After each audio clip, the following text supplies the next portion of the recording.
नमस्कार मित्रांनो, IPO market मधली महत्वाची अपडेट मी तुमच्यासाठी घेऊन आलेलो आहे. स्विगी ही कंपनी फूड डिलिव्हरीची जी आहे त्या कंपनीचा आयपीओ लवकरात लवकर येणार आहे. सेबीने त्यासाठी मंजुरी दिलेली आहे. त्याचबरोबर झोमॅटो सुद्धा ही फूड डिलिव्हरी कंपनी आहे, त्याचा शेअर ऑलरेडी लिस्टेड आहे, म्हणून लोक त्याचा आणि स्विगीचा साधारण कंपॅरिझन करत आहेत. तर 2024 मध्ये मी आपल्याला सांगू इच्छितो, साधारण झोमॅटो कंपनीने 12,000 कोटीचा रेव्हेन्यू कमवलेला आहे. त्याचबरोबर स्विगीने 11,000 कोटीचा कमवलेला आहे. पण प्रॉफिट जो आहे हा स्विगीने साधारण 2300 कोटीचा लॉस स्विगीचा आहे. त्याच्यासमोर झोमॅटोचा 350 कोटीचा प्रॉफिट हा साधारण झोमॅटोचा आहे. पण तरी सुद्धा मोठमोठे इन्व्हेस्टर्स यामध्ये इंटरेस्ट दाखवत आहेत.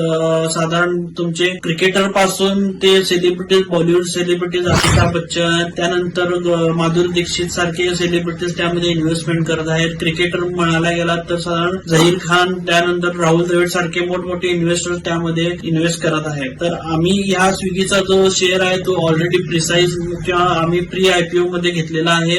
आयपीओ अजून यायच्या आधी आम्ही तो परचेस केलेला आहे. आपल्याला सुद्धा जर माहिती हवी असेल, काही असेल तर आपण कॉमेंटमध्ये जाऊन प्री आयपीओ असं लिहा आणि आपला हा जे इन्व्हेस्टमेंट करणारे मित्र जे आहेत त्यांना हा व्हिडिओ शेअर करा.